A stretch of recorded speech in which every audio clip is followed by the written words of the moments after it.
Les amis, chers publics, chers auditeurs, chers camarades, bienvenue sur votre chaîne Jean Sobayo et la DS. Merci à vous d'être de plus en plus nombreux à nous suivre. Effectivement, la semaine dernière, ce week-end, vous étiez vraiment très nombreux à nous suivre, à suivre toutes nos publications et nous vous en remercions du fond du cœur. Merci à vous d'être là, merci à vous d'être mobilisés, de partager la narration pour évidemment la sauvegarde de nos intérêts, pour la sauvegarde du Mali. Aujourd'hui, nous allons continuer et nous allons aborder le thème suivant, toujours en rapport évidemment avec l'actualité du moment qui est le Mali, et nous nous sommes aperçus qu'il y avait des choses un petit peu étranges dans toutes ces manipulations. En effet, la CEDEAO n'a pas raison. La CEDEAO ne devait pas sanctionner de cette manière le Mali. En faisant cela, la CEDEAO a enfreint ses propres règles. À tout de suite.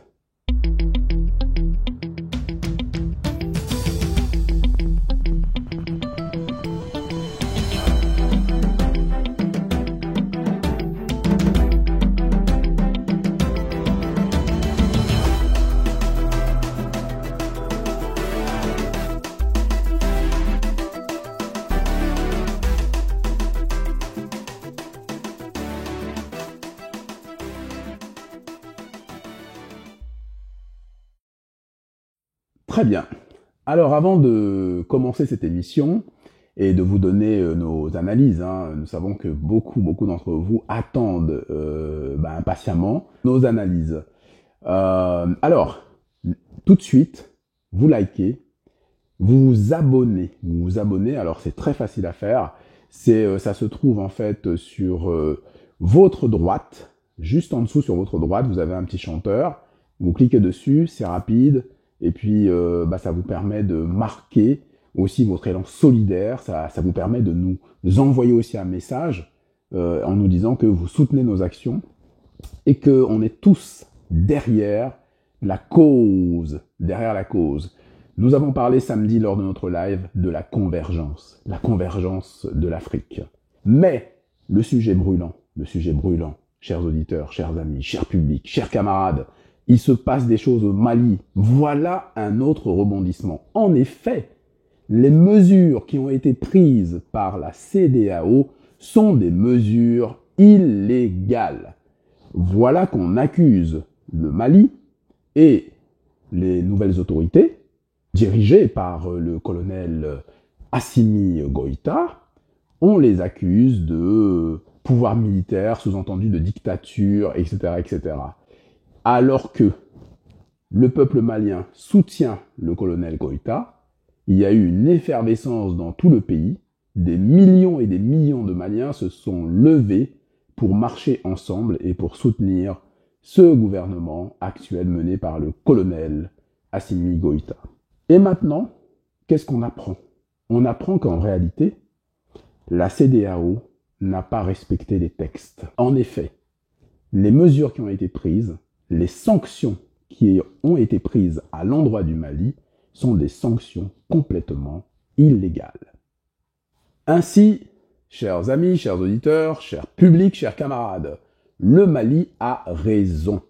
Le Mali a parfaitement raison. Pourquoi? Parce que les sanctions de la CEDEAO sont illégales. Alors, une question qu'on est en train de se poser également, est-ce que le Burkina Faso, le colonel Assimi Goïta, le Mali, est-ce le même combat?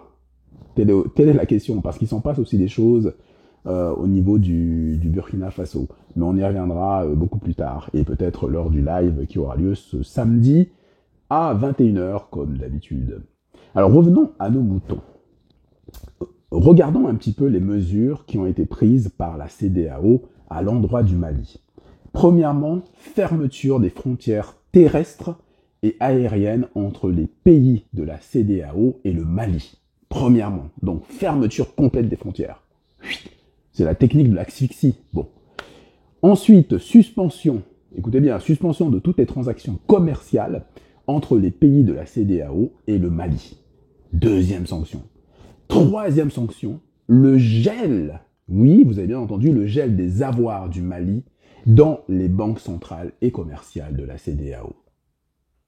Et puis pour finir, la suspension du Mali de toute aide financière des institutions financières de la CEDEAO. En fait, tout le monde l'aura bien compris, c'est une politique d'asphyxie d'un pays tout entier, et donc de toute une population.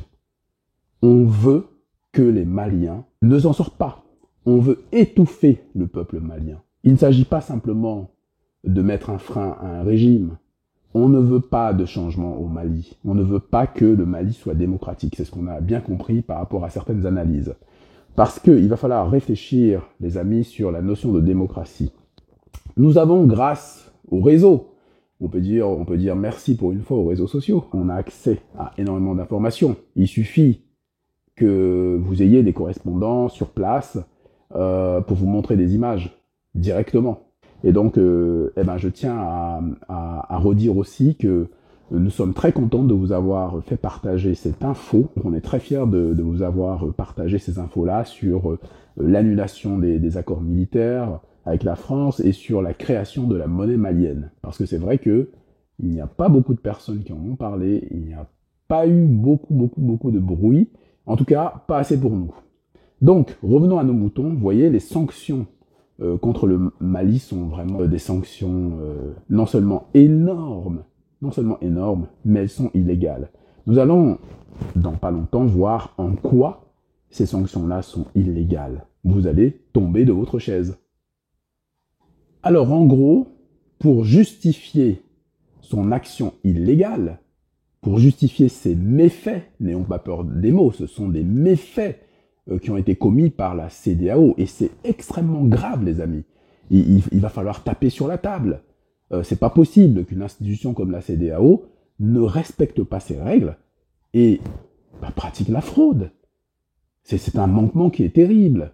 Alors, revenons à leurs raisons. Qu'est-ce qu'ils disent? Ils disent que le fait que le colonel Goïta ait voulu, en fait, que la transition se déroule dans les 4 ou 5 ans, cette proposition était complètement farfelue. Pourquoi? Parce que ils estiment que ce programme n'est pas correct et que c'est considéré, donc je cite, comme inconstitutionnel, inadmissible, inapproprié et constitue une grave obstruction au processus démocratique du pays. Donc voilà une instance comme la CEDEAO qui est en train de juger de la gouvernance d'un pays souverain. Et c'est très étrange. C'est très étrange parce que qu'est-ce qui est, aujourd'hui on se pose la question de ce qui est démocratique en réalité. Alors c'est pas parce que, on l'avait dit lors du live, c'est pas parce que ce sont des militaires que ce n'est pas démocratique. Les gens confondent tout. Nous rappelons ici au passage, mais très rapidement parce qu'on n'a vraiment pas envie de s'étaler là-dessus, nous rappelons pour les gens qui ont perdu la mémoire que le général de Gaulle est un militaire qui a pris le pouvoir en France. Est-ce qu'il était démocrate ou était-ce un dictateur? Vous voyez, donc, il y a eu des tonnes d'exemples, il y a beaucoup de héros africains qui étaient militaires. On a vu dans le monde un certain nombre de militaires qui ont fait carrière dans la politique. Bref, tout ça pour vous dire que ce n'est pas parce que ce sont des militaires qu'il faut les négliger. Et maintenant, nous allons voir ensemble les 3 sanctions possibles lorsqu'un pays ne respecte pas, entre guillemets, les règles du jeu. Il y a 3 sanctions qui sont prévues par la CEDEAO. La première sanction, suspension du pays incriminé aux instances de la CEDEAO. 2, non-tenue de toute réunion concernant la CEDEAO sur le territoire de ce pays. 3, absence de soutien à la candidature de ce pays s'il veut se faire élire dans les instances internationales. Vous voyez, sur les 3 sanctions qui sont prévues par les règlements, par le règlement de la CEDEAO, il n'y en a aucune, c'est-à-dire que sur les sanctions qui ont été prises, aucune sanction prévue n'y figure. Donc c'est totalement illégal. Vous voyez, le gel des avoirs du Mali dans les banques centrales et commerciales de la CEDEAO, ce n'est pas prévu dans les sanctions. La suspension de toutes les transactions commerciales entre les pays de la CEDEAO et le Mali, c'est pas prévu non plus. La suspension du Mali de toute aide financière des institutions financières de la CEDEAO, ce n'est pas prévu non plus. Et puis quant à la fermeture des frontières terrestres et aériennes entre les pays de la CEDEAO et le Mali, c'est vraiment de la foutaise. Donc, vous voyez, les amis, chers auditeurs, chers camarades, cher public, vous voyez qu'il y a quelque chose qui ne va pas dans le dossier malien. Il y a quelque chose qui ne va pas. C'est pour ça qu'il est très important de se mobiliser, de continuer à regarder la situation, de continuer à mettre la pression sur les instances internationales. Là, il y a rupture du droit international, il y a irrespect des lois basiques, on veut tordre le cou justement à la vraie démocratie, et c'est inadmissible. En réalité, ce que je suis en train de vous dire, c'est que celui qui est illégal, celui qui ne respecte pas la loi, ce n'est pas le Mali, c'est la CEDEAO. Alors il y a une autre question qu'il va falloir qu'on se pose, c'est le rôle des pays occidentaux.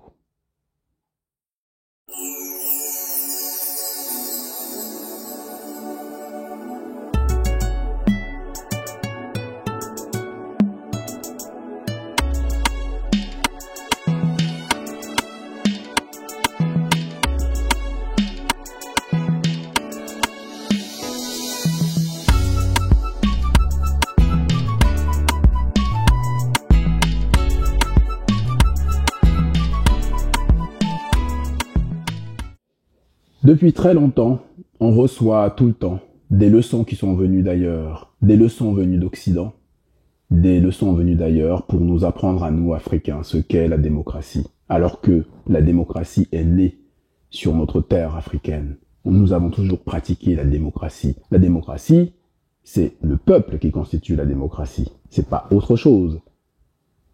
En Europe, les pays européens sont les champions du monde en termes de donneurs de leçons.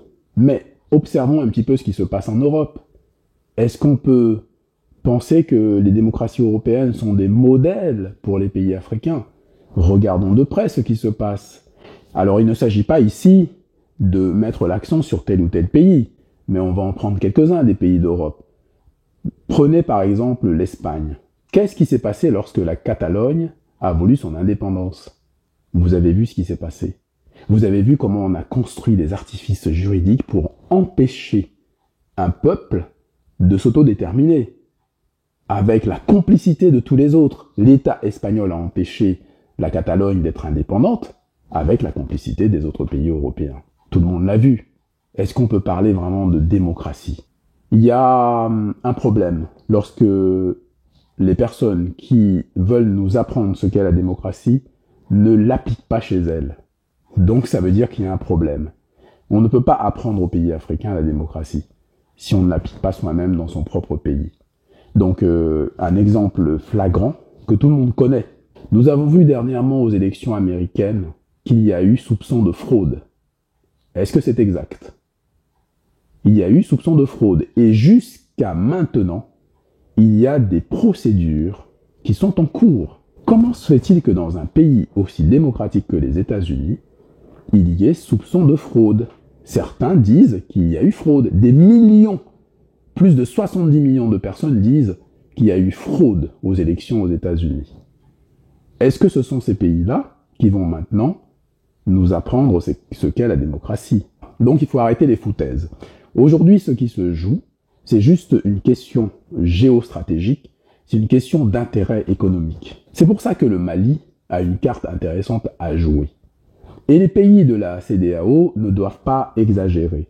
Sur ce dossier-là, quand on regarde maintenant sur le plan juridique, on s'aperçoit que la CEDEAO commet des fautes incroyables. Et ce qui nous pose aussi problème, c'est que les pays européens, les pays occidentaux, donc les États-Unis, la France et les Européens, qu'est-ce qu'ils disent? Ils soutiennent la CEDEAO. C'est-à-dire que les pays qu'on vient de citer, qui sont des pays démocratiques, soutiennent des sanctions qui sont illégales. Alors, à un moment donné, on ne comprend pas bien. Comment se fait-il que ces pays-là qui sont démocratiques puissent soutenir des sanctions illégales contre un pays souverain qu'est le Mali? Pourquoi est-ce qu'on accepte d'asphyxier le peuple malien? C'est pas normal. Pourquoi sacrifier tout un peuple juste par rapport à des intérêts économiques géostratégiques? C'est pour ça qu'il faut bien comprendre et il faut bien analyser la situation pour pouvoir agir. Donc, soyons vigilants, soyons alertes, ne baissons pas les bras, soyons à l'affût de la moindre info, soutenons nos camarades maliens dans le monde, au Mali bien sûr et partout dans le monde, soutenons effectivement nos camarades du Burkina Faso, hein, donc les Burkinabés, parce que on a l'impression que c'est à nouveau la même chanson. On y revient dans quelques instants. Et bien sûr, n'oubliez pas de liker, de partager, de vous abonner si ce n'est pas encore fait.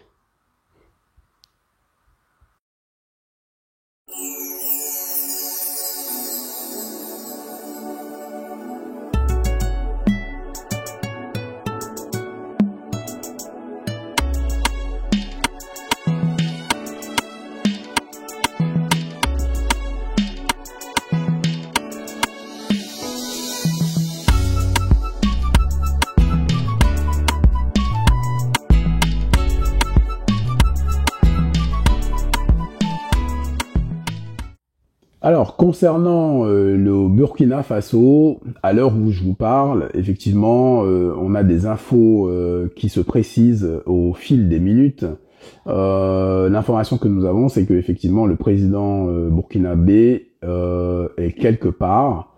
Les uns disent qu'il a été mis en sécurité, les autres disent que c'est une faction de l'armée qui l'aurait placé quelque part. Bon, alors, en tout cas, ce qui est en train de se passer, ça ressemble vraiment à la situation au Mali, c'est-à-dire qu'en gros, voilà un pays qui en a marre en fait du désordre. Voilà. En fait, ce qui s'est passé au Mali, c'est que très clairement, pourquoi est-ce que le gouvernement actuel malien, représenté par le colonel Goïta, pourquoi est-ce qu'ils veulent une transition qui est assez longue? C'est parce que il faut le temps nécessaire pour sécuriser tout le pays, que ce soit en interne ou en externe. Donc c'est pas facile, ça prend du temps et tout le monde le sait. Ils veulent éviter, en fait, que on revote, en gros, pour les mêmes, ou que les votes soient entachés de fraude, etc., etc.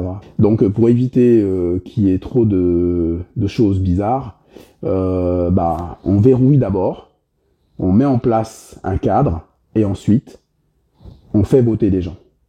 Je ne vois pas ce qu'il y a de dramatique, en fait.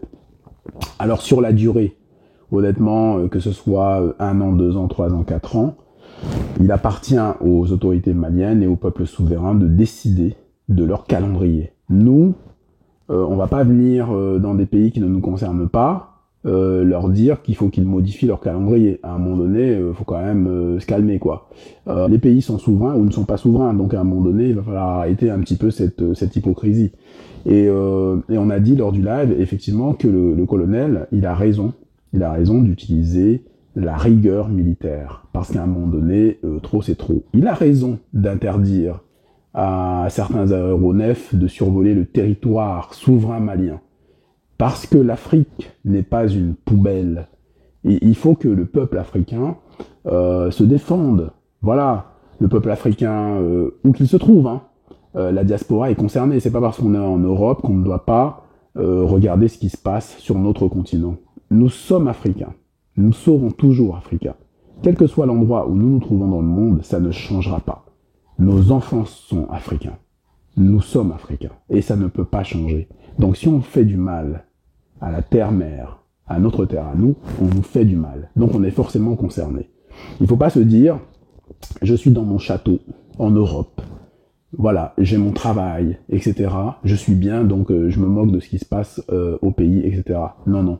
C'est pour ça qu'on insiste sur cette chaîne, et tous les jours, on vous parle de collectif solidaire, de solidarité, de bienveillance, et on vous parle également de convergence. C'est-à-dire que, bien que n'étant pas, comme vous le savez, vous qui nous suivez sur cette chaîne, bien que n'étant pas d'origine malienne, je me sens concerné.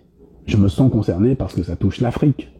Ça pouvait être n'importe quel pays, c'était pareil. Et c'est ça, la convergence. Les amis, chers publics, chers auditeurs, chers camarades, pour conclure cette émission, nous allons juste nous offrir une interrogation.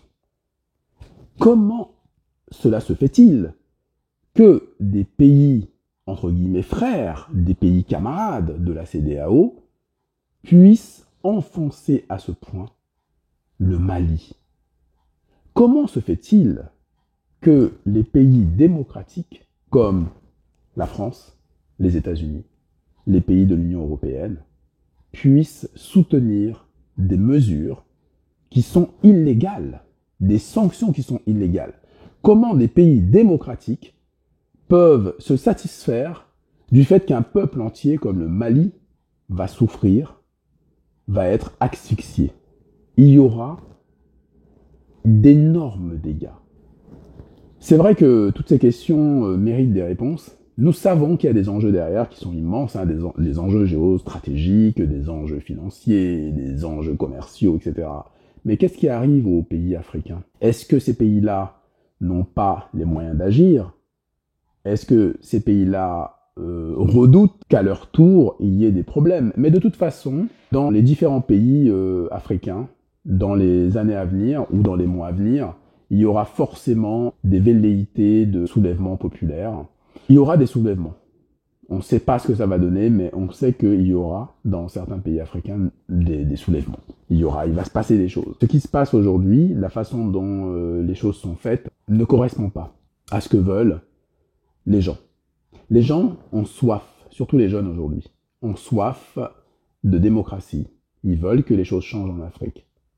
Nous l'avons dit lors du live. Comment est-ce que vous pouvez supporter des pays qui ont une richesse infinie sous leurs pieds et sont pauvres? Il y a un décalage qui est devenu inacceptable.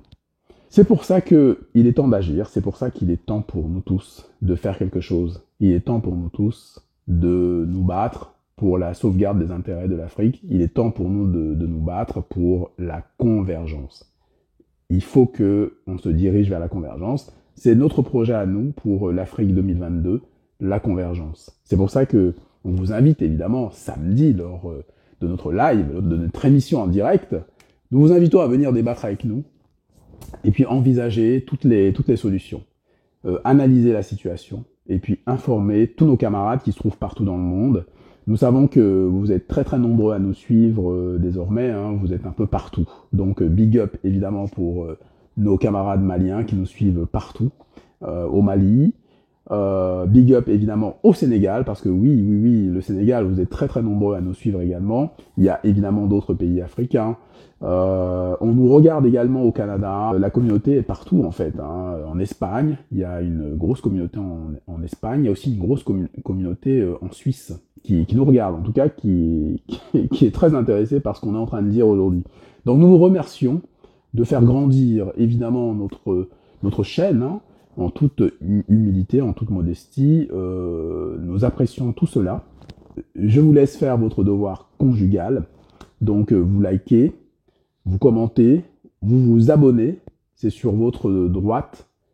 Et puis on se retrouve nous samedi à 21h pour continuer notre marche en avant, pour continuer la concrétisation de notre projet 2022, à savoir la convergence pour l'Afrique. Chers camarades, chers publics, chers auditeurs, je vous dis donc à samedi, que nos ancêtres veillent sur vous et que le Mali puisse retrouver sa souveraineté pour le bien-être de tous les Africains, pour le bien-être du monde. À samedi.